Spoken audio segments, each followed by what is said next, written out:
सलाम, नमस्ते, सत श्री अकाल। मैं हूं रजा और आप देख रहे हैं रजाग्राफी का अंतरराष्ट्रीय प्राइम टाइम शो। पूरी दुनिया की तमाम बड़ी खबर आसान और सिंपल भाषा में आपके सामने।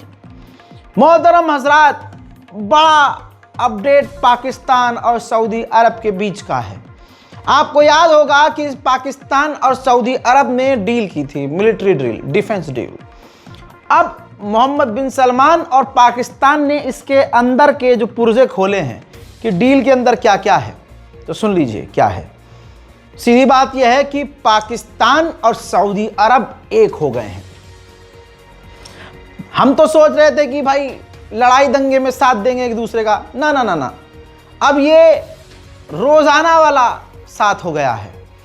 25,000 पाकिस्तान की फौज सऊदी अरब में तैनात होगी। और सिर्फ फौज वो वाली नहीं, जमीनी नहीं, पाकिस्तान की एयरफोर्स, पाकिस्तान आर्मी की ग्राउंड फोर्स, पाकिस्तान की नेवल फोर्स, टोटल 25,000।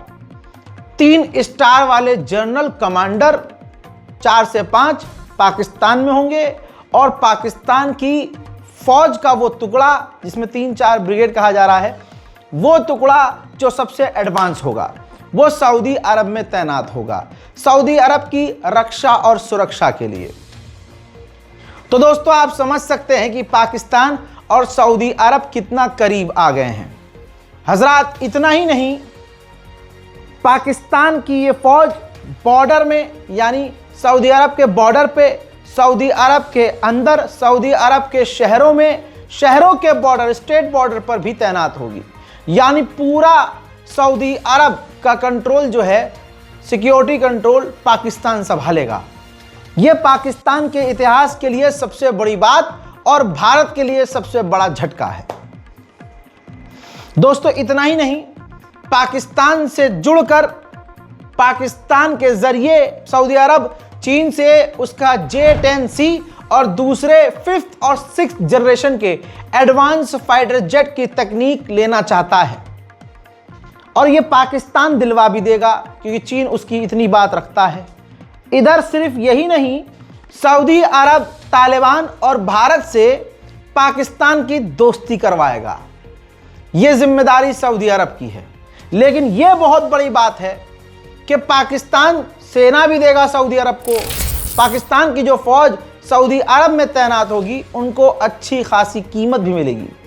1,40,000 रुपये, इंडियन के हिसाब से बता रहा हूं, 1,40,000 रुपये पाकिस्तान के हर फौजी को पैसा देगा सऊदी अरब। और हाई क्वालिटी उनकी लाइफ स्टाइल होगी, बेहतरीन।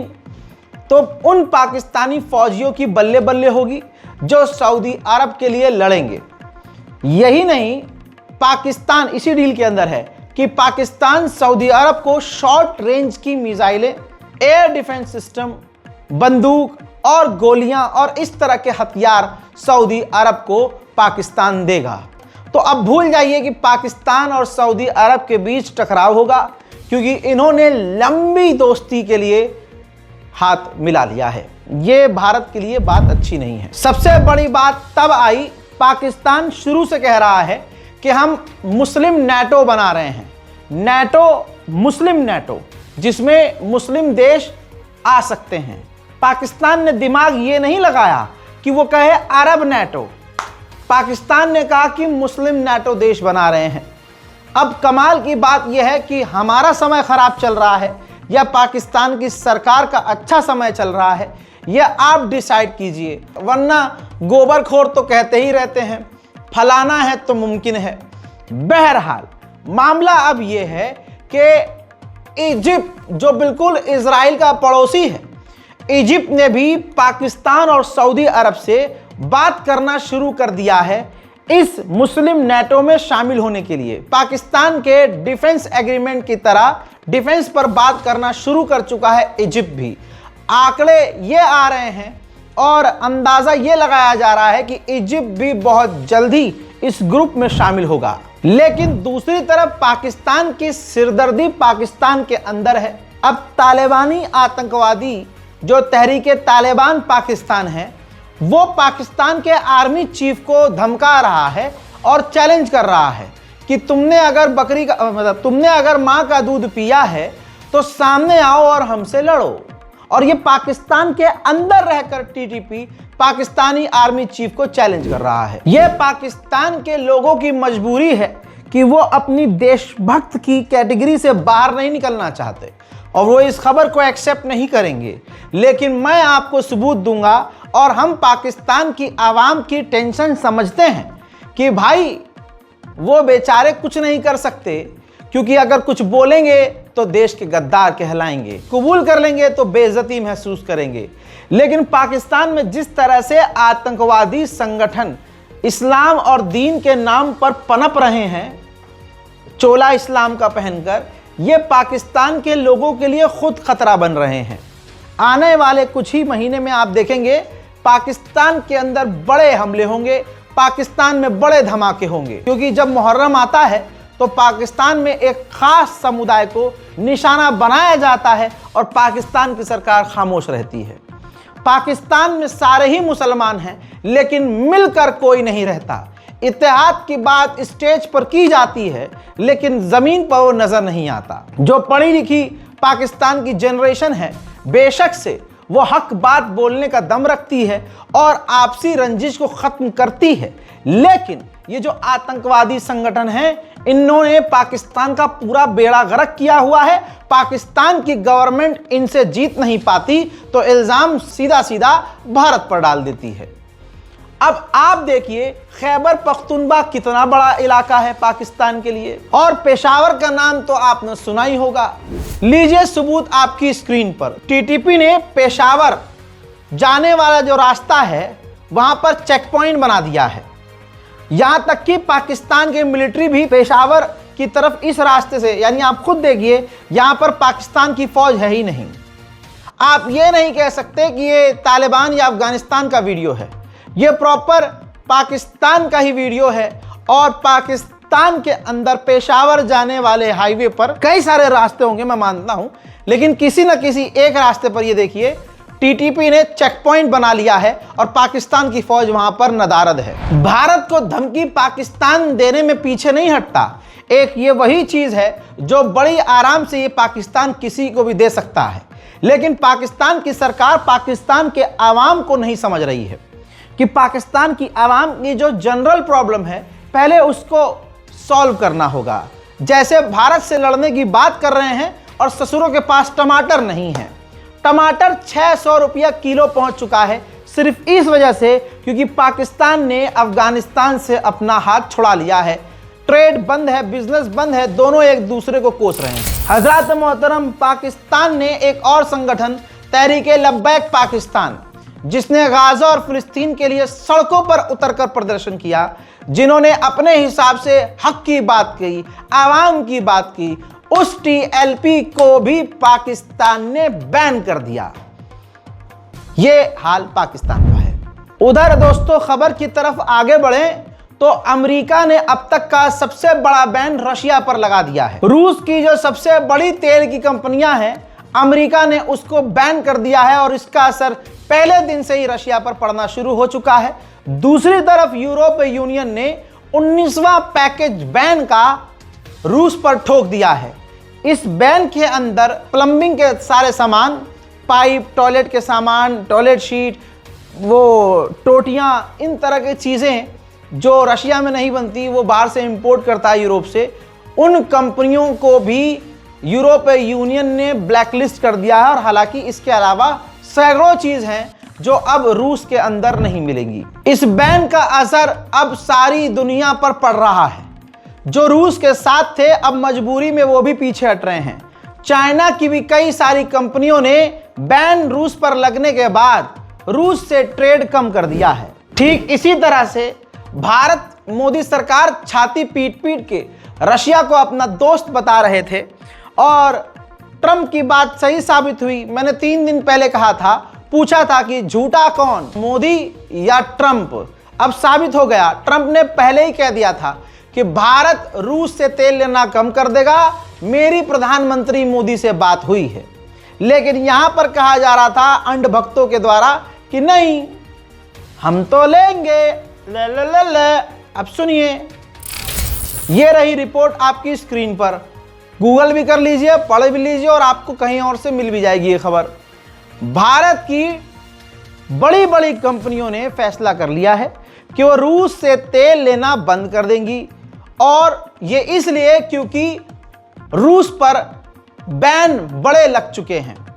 कल तक कहा जा रहा था कि नहीं नहीं हम तो तेल लेंगे, मोदी ने दिया डोनाल्ड ट्रंप को मुंह तोड़ जवाब। भारतीय जनता पार्टी पूरी तरह से रूस के साथ, ये है जी, निकल गया सारा पानी, लाल आग दिखाएंगे। मोदी का जो बेस्ट फ्रेंड है रिलायंस कंपनी का मालिक, रिलायंस कंपनी भी अब रूस से तेल लेना बंद या बिल्कुल कम करने वाली है। तो झूठा कौन साबित हुआ, ट्रंप या मोदी? सोच के दबाइएगा, क्योंकि जिन लोगों ने बटन भाजपा का दबाया था आज उनका गला दबा हुआ है, लेकिन बेचारे चीख भी नहीं पा रहे हैं। इन तमाम चीजों के बाद व्लादिमीर पुतिन ने झुकने से मना कर दिया, कह दिया कि हम इंडिपेंडेंट मुल्क हैं, हम किसी पर निर्भर नहीं हैं, हम नहीं झुकेंगे। और अमेरिका ने जो ये एक्ट किया है ये अनफ्रेंडली है, ये दोस्त नहीं करते। सुनिए। Now, regarding the new sanctions, first of all, there is nothing new here. Yes, they are of a serious nature for us, of course, this is understandable. And they will have certain consequences. But still, they will not significantly affect our economic well-being. This, of course, is an attempt to put pressure on Russia, but no self-respecting country and no self-respecting people ever... आइए दोस्तों, ये सरकार भारत के लिए, Bharatiya Janata party की सरकार भारत और भारतीयों के लिए कितनी पनौती साबित हो रही है आप सोच भी नहीं सकते। जो आदमी चीन को लाल आंख दिखाने की बात कर रहा था अब उससे अपनी 56 की छाती चिपका रहा है जाकर।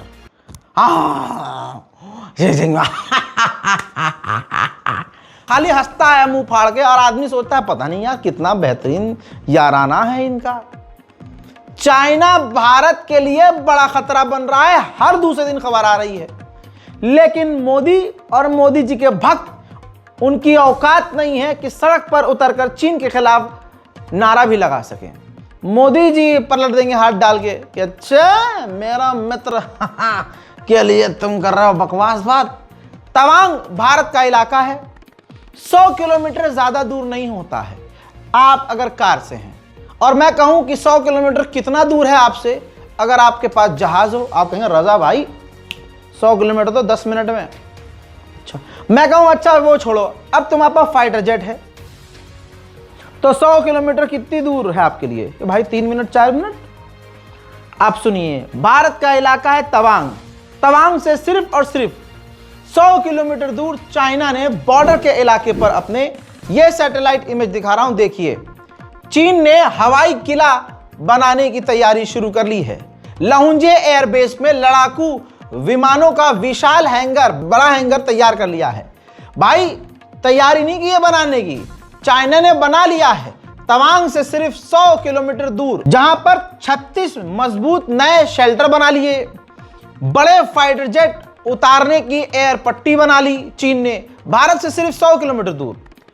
यही नहीं, वहां पर उसने अपने बड़े फाइटर जेट, हेलीकॉप्टर, ड्रोन रखने के लिए जो शेल्टर होता है और हैंगर होता है वो बना लिया है। चाइना ने अपना इतना बड़ा एयरवेज बनाया है कि अपने तमाम खतरनाक फाइटर जेट 2 मिनट के अंदर वो भारत के अंदर घुसा सकता है।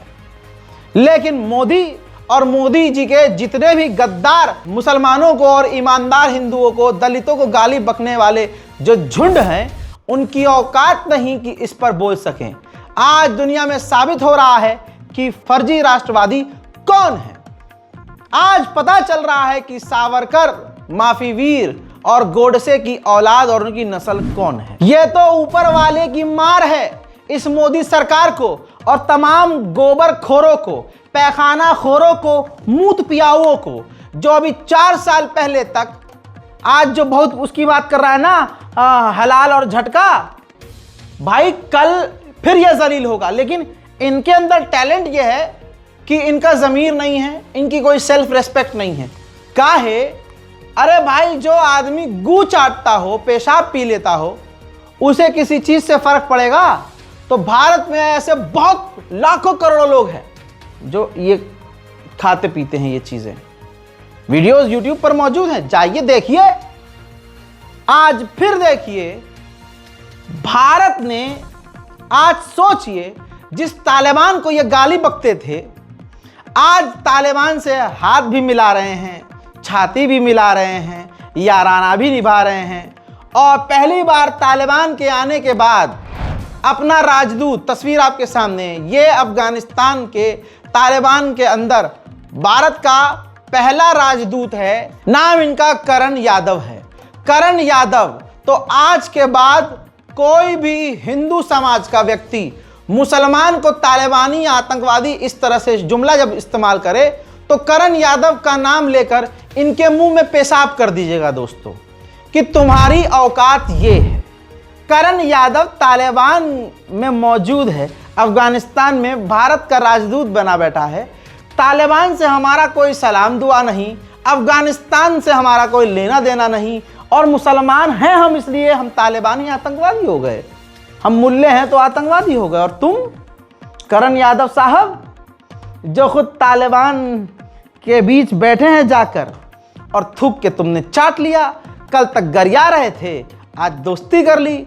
और गोदी मीडिया क्या कह रहा है? गोदी मीडिया कह रहा है देखा मोदी का जलवा, तालिबान के बीच मोदी मोदी। और एंगल क्या बना रहे हैं? एंगल भी समझ लीजिए, एंगल बना रहे हैं कि भारत और तालिबान की दोस्ती से पाकिस्तान को लगेगी मिर्ची, अजी कद्दू मिर्ची लगेगी। जली तो तुम्हारी है कि तुम्हें पता है कि हमने थूका हुआ चाटा है, लेकिन उस मुद्दे को गायब करके नहीं बहुत सारी विफलताओं को सारे थूक के चाट, जैसे थूक कैसे चाटा पता कैसे थूक दिया, आप चाट लिया इन्होंने। तो गोदी मीडिया कह रहा है अरे चाटा थोड़ी ना है, और वो थूक था ही नहीं।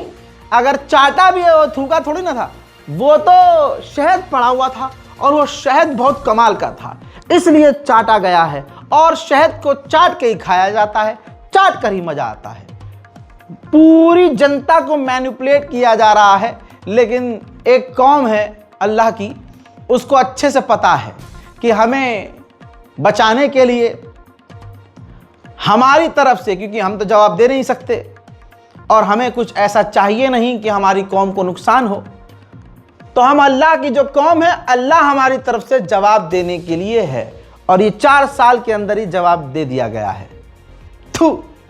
कल तक आई लव मोहम्मद लिखने पर गिरफ्तारी हो जाएगी, मकान तोड़ देंगे। अच्छा, तालिबान भारत में आया, ला इलाहा इल्लल्लाह मुहम्मदुर रसूलुल्लाह झंडा लगाकर दिखा दिया तुम्हें कि देखो तुम्हारी ये औकात है।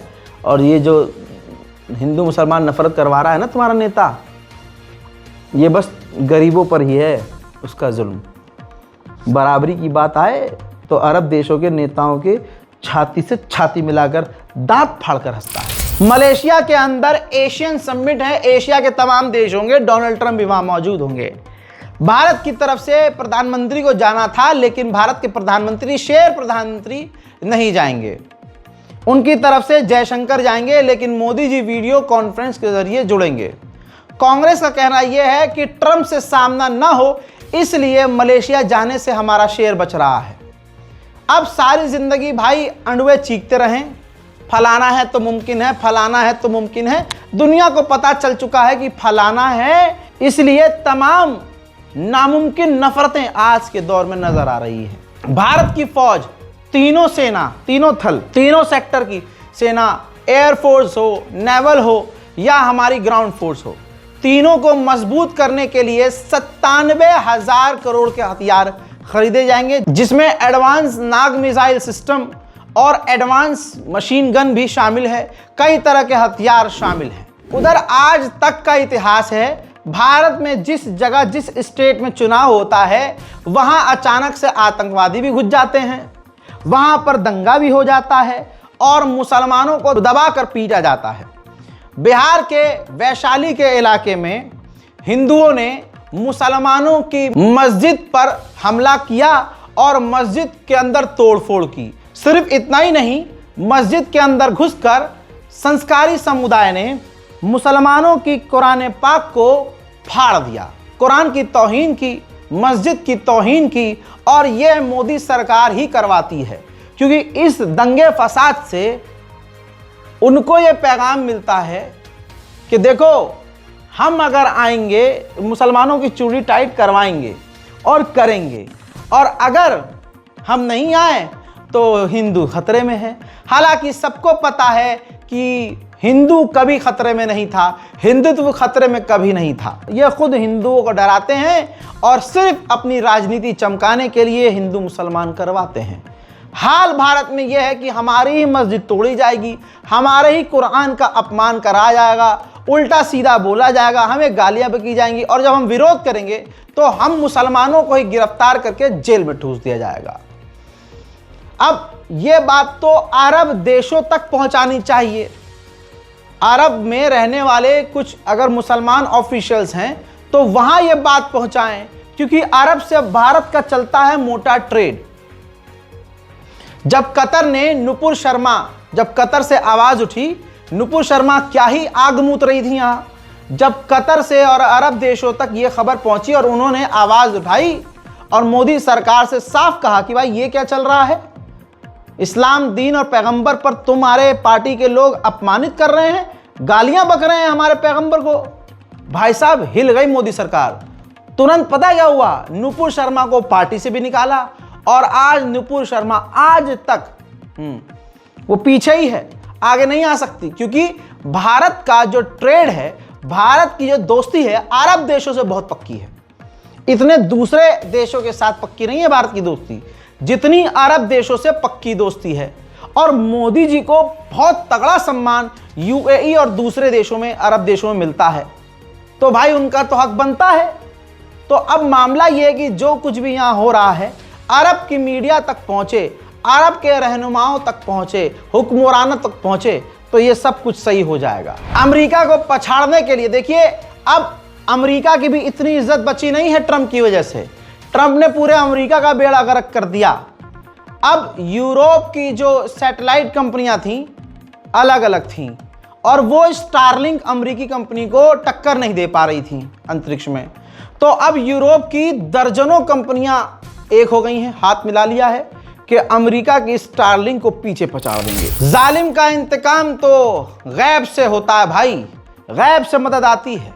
आज जो लोग जुल्म कर रहे हैं किसी पर भी, आप देखिएगा इनको कल हम खुद रोते हुए देखेंगे, हम देखेंगे इनको छुपते हुए, हम देखेंगे इनको बर्बाद होते हुए, हम देखेंगे इनकी बादशाहत नारी में बहते हुए, हम देखेंगे उन लोगों को कुत्ते की मौत मरते हुए, नहीं कुत्ते की तरह रोते और बिलबिलाते हुए, जैसे अमेरिका का हाल होने वाला है। अमेरिका और इजराइल पूरी दुनिया में जलीलो खार हो चुके हैं। अमेरिका के राष्ट्रपति डोनाल्ड ट्रंप की नीतियों की वजह से उनके बेस्ट फ्रेंड, जो बेहतरीन उनके दोस्त थे, अब वो भी दूर कटने लगे हैं। अमेरिका ने ऑफिशियली वार्न किया है, वहां के ऑफिशियल्स ने, रिपोर्ट आपकी स्क्रीन पर, ताकि आप झुटला ना सके, ना अमेरिका का कोई गुलाम इसको झुटला सके। अमेरिका कुछ ही हफ्ते पीछे है रेयर अर्थ मिनरल क्राइसिस से। जो रेयर अर्थ मिनरल हैं वो अमेरिका में खत्म होने वाले हैं बिल्कुल। और आपको रेयर अर्थ मिनरल की अहमियत बता दूं, रेयर अर्थ मिनरल से, केमिकल से हथियार बनाए जाते हैं। हथियार खतरनाक बनाने में उसका इस्तेमाल होता है। तो रिपोर्ट में यह भी कहा गया है कि अमेरिका में जो रेयर अर्थ मिनरल क्राइसिस आएगा, इससे अमेरिका का जो हथियारों का सेक्टर है, हथियार बनाने वाली कंपनियां हैं, सीधा उनको बड़ा नुकसान होगा और अमेरिका को हथियार बनाने में बड़ी मुसीबत आएगी। अब जब ऊपर वाले की लाठी चली तो ट्रंप की अकड़ उसके ही पिछवाड़े में चली गई। चाइना को गाली बकता था, लेकिन साउथ कोरिया के अंदर एक मीटिंग के दौरान चाइना के राष्ट्रपति शी जिनपिंग से डोनाल्ड ट्रंप मुलाकात इसीलिए करेगा कि रेयर अर्थ मिनरल वाली चाइना से डील हो जाए और चाइना से टकराव खत्म हो जाए। आइए लंबे समय के बाद म्यांमार का अपडेट दूं। 2-2.5 साल से म्यांमार में जनता ने कब्जा किया हुआ है, लेकिन म्यांमार की फौज ने अब चीन की मदद से, चीन की इंटेलिजेंस से, चीनी फौजियों की मदद से जिन जिन इलाकों में जनता ने कब्जा कर लिया था, वहां हमला करके उस इलाके को आज़ाद करके म्यांमार की फौज ने अपने कब्जे में लेना शुरू कर दिया है। उधर चाइना ने जापान को धमकी दी है कि जापान हमारे करीब अपने एडवांस हथियार तैनात कर रहा है। अगर जापान ने यह सब करना नहीं रोका तो हम मुंह तोड़ जवाब देंगे और हालात बिगड़ने का जिम्मेदार जापान होगा। Concerning the increase of defense budget of Japan, my response is that due to the history of Japanese aggression, its military and security moves have been closely followed by Asian neighbors and the international community. In recent years, Japan drastically adjusted its security and defense policies, increased defense budget, relaxed export control on weapons, and sought breakthroughs in military build-up. This has led to... जैसा मैंने आपसे अभी कुछ second पहले कहा कि America ने अपने तमाम अच्छे दोस्त खो दिए हैं सिर्फ इस ट्रम्प के गंद की वजह से। कनाडा के प्रधानमंत्री ने साफ कह दिया है कि हमारे जो रिश्ते बेहतरीन थे अमेरिका से वो खत्म हो चुके हैं और अब पहले जैसे रिश्ते कभी नहीं हो सकते। This decades-long process of an ever closer economic relationship with the United States is now over. And as a consequence, many of our former strengths as a country, former strengths more particularly as our economy, strengths based on close ties to America, have become our vulnerabilities. And as a result of that, the jobs of workers in our industries most affected by the US tariffs in autos and steel and lumber are under threat. And our businesses are holding back investments अब दुनिया को यह भी पता है कि Donald Trump यानी America कितना लालची है। अमेरिका और अमेरिका के लोग हैं ये हमारे टुकड़े पर पल रहे हैं। पूरी दुनिया से ये टैक्स का पैसा वसूलते हैं, दोनों कई देशों में जंग करवाते हैं, दोनों को हथियार बांटते हैं, खून से कमाया हुआ लोगों को मरवा कर तेल गैस लूट कर अमेरिका लाशों के पहाड़ पर बैठकर अपने आप को सुपर पावर कहता है। मोहतरम हजरात, इसी तरह से ये लालची पने में पागल हुआ ट्रंप अब कोलंबिया पर आ गया है। कोलंबिया को धमकाते हुए कहा है कि हमारे हिसाब से काम करे कोलंबिया, वरना हम खतरनाक एक्शन लेंगे। Well, he's a thug and bad guy. He's a guy that is making a lot of drugs. We've just, as of today, stopped all payments going to Colombia, the country Colombia. Also, the school Colombia. No, we settled. We made a settlement with him. But no, he's a thug, and he's a bad guy, and he's hurt his country very badly. They're doing very poorly, Colombia. They make cocaine. They have cocaine factories. They grow all sorts of crap that's drugs, bad drugs coming into the United States, goes generally through. Colombia और Venezuela अब क्या करें? कमजोर देश हैं, छोटे देश हैं, लड़ते भिड़ते हैं नहीं, तो इन्हें झुकना ही पड़ेगा। कोलंबिया ने ऑफिशियली ट्रंप के बयान को रीट्वीट करके सफाई दी है कि हमने 17,000 कोकीन के अड्डों को अपने मुल्क में तबाह किया है और बड़ी कार्रवाइयां की हैं। वेनेजुएला को यकीन हो गया है कि अमेरिका कभी भी हमला कर सकता है। अब लड़ो या मरो वाली स्थिति है। तो अमेरिका को धमकी दे दी है वेनेजुएला ने और 5,000 रूसी मिसाइल वेनेजुएला ने अमेरिका के खिलाफ इंस्टॉल कर दी है और अमेरिका को धमकी देते हुए कहा है कि हम झुकेंगे नहीं, अपने मुल्क की ज़मीन एक इंच की ज़मीन के लिए हम लड़ेंगे। हरामीपने और तानाशाही की इंतहा यह है कि कोलंबिया पर व्हाइट हाउस ने कहा है कि डोनाल्ड ट्रंप कोलंबिया से अपना तनाव कम करने में इंटरेस्टेड नहीं है, यानी वो तो लड़ना चाहते हैं, सामने वाला लड़े न लड़े, ये पागल बैल सींग मारेगा ही मारेगा। Is there any kind of compromises or gestures from the Colombian president that President Trump would like to see in order to de-escalate the tensions? Is it possible a de-escalation? I don't think we're seeing de-escalation from the unhinged leader of Colombia right now, and I don't think the president, frankly, is interested in that at this point. He spoke on this yesterday, and I don't have anything to add to his comments. हजरात, आप खुद सोचिए, एक छोटे से देश पर America कितना दबाव बना रहा है। इसे सुपर पावर कहेंगे, इसे सुपर डरपोक कहेंगे। तुम अपने छोटे पर जुल्म कर रहे हो। ये देखिए, अमेरिका का परमाणु बॉम्बर वेनेजुएला के करीब चक्कर मारकर गया है और बार बार वो आ रहा है। परमाणु बॉम्बर से एक छोटे से देश को डराकर अपने आप को सुपरमैन समझने वाला पिंक जानवर डोनाल्ड ट्रंप। अब आइए बाजू में कोलंबिया से भी चल रहा है इनका। तो कोलंबिया के राष्ट्रपति ने धमकी क्या दी है कि मैं डोनाल्ड ट्रंप पर अंतर्राष्ट्रीय कोर्ट में केस करूंगा। उधर अमेरिका बार बार वेनेजुएला और कोलंबिया को डरा रहा है। ये देखिए वीडियो जारी करी है अमेरिका की सेना ने कि जिसमें अमेरिका की फौज बिल्कुल वेनेजुएला के आसमान और जमीन और समुद्र के करीब, इतने करीब कि वेनेजुएला हेलीकॉप्टर से नजर आ रहा है, फाइटर जेट से नजर आ रहा है अमेरिका के। अमेरिकी फौज इसमें वेनेजुएला के करीब, ये तस्वीर वही है जिसे अमेरिकी फौज ने जारी की है।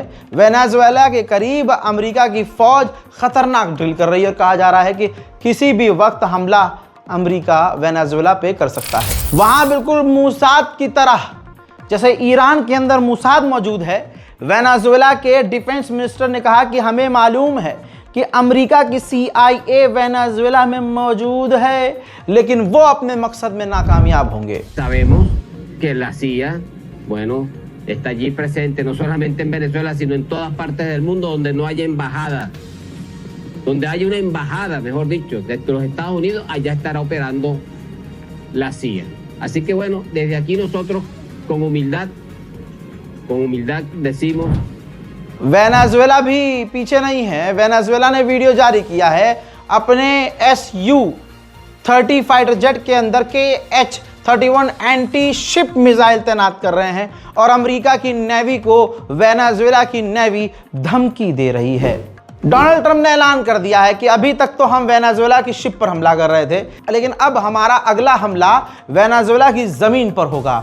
और मुझे यकीन है कि हमारी विपक्ष की पार्टी जो कांग्रेस पार्टी है उसको कोई प्रॉब्लम नहीं होगी अगर हमारी फौज वेनेजुएला में घुसकर हमला करती है। So now they're coming in by land, and even the land is concerned because I told them that's going to be next. You know, the land is going to be next, and we may go to the Senate, we may go to the Congress and tell them about it. But I can't imagine they'd have any problem with it. I think, in fact, while we're here, I think it's a good idea, Pete. You go to Congress, you tell them about it. What are they going to do? Say, gee, we don't want to stop drugs pouring in? पागल हुए इस शैतान ने पहले चीन पर इल्जाम लगा दिया कि वेनेजुएला के साथ मिलकर तस्करी चाइना कर रहा है ड्रग्स की, और हमारे मुल्क में ऐसे बहुत सारे लोग तस्करी करवा रहे हैं जिनको हम अगले हमले में वेनेजुएला के अंदर मारने वाले हैं। आप समझ रहे हो? ट्रंप ने ऐलान कर दिया है, ऑन एयर बोल दिया है कि हम अगले हमले में वेनेजुएला में घुसकर लोगों को मारने वाले हैं। उधर मैक्सिको को भी नहीं छोड़ा ट्रंप ने, मैक्सिको को भी लपेट लिया और कह दिया कि मैक्सिको भी ड्रग कार्टेल चला और चलवा रहा है और साथ दे रहा है तस्करों का। यहां पर तो होना ये चाहिए कि कोलंबिया, वेनेजुएला और मैक्सिको को एक हो जाना चाहिए और फिर अमेरिका का बैंड बजा देना चाहिए। Well, I don't think we're going to necessarily ask for a declaration of war. I think we're just going to kill people that are bringing drugs into our country. Okay? We're going to kill them. You know, they're going to be like dead. Okay? Colombia is very bad. Mexico is run by the cartels. I have great respect for the president, a woman that I think is a tremendous woman. She's a very brave woman. But Mexico is run by the cartels, and we have to defend ourselves from that. हजरात, अंतर्राष्ट्रीय prime time report में आज और अभी के लिए इतना ही। इस रिपोर्ट को शेयर कीजिएगा। दुनिया की तमाम बड़ी खबर मैंने आपको एक ही वीडियो के अंदर दे दी है। एक बार वीडियो चलाइए अपने घर वालों के सामने, माँ बाप के सामने, बुजुर्ग जो फ़ोन वोन नहीं चला पाते हैं। तो आज का टाइम अखबारों का नहीं है, लेकिन ऐसा होता है बहुत सारे यूट्यूबर्स, बहुत सारे चैनल 15-20 मिनट में आपको 2 या 3 खबर देते हैं। हमारा एम ये होता है कि आपके घर के बुजुर्ग, आपके दादा हैं माशाल्लाह, मामू हैं, वालिद साहब हैं, एक बार आपने रज़ाग्राफ़ी लगा दिया या आपने अपने औलाद से कह दिया बेटा ज़रा, बेटी ज़रा, बाबू ज़रा लगा दो ये रज़ाग्राफ़ी सर्च करके, वो अंतर्राष्ट्रीय प्राइम टाइम शो, वो दुनिया वाली खबर लगा दो। तो जब आपको क्लिक करके रिमोट रख के आपके बच्चे चले जाएंगे, तो जो बुज़ुर्ग लोग हैं घर के, जो यूट्यूब नहीं चला पाते हैं, मोबाइल में इतने एडवांस नहीं हैं, तो एक वीडियो के अंदर उनको चला के छोड़ दिया, पूरी सारी खबर देख ली उन्होंने।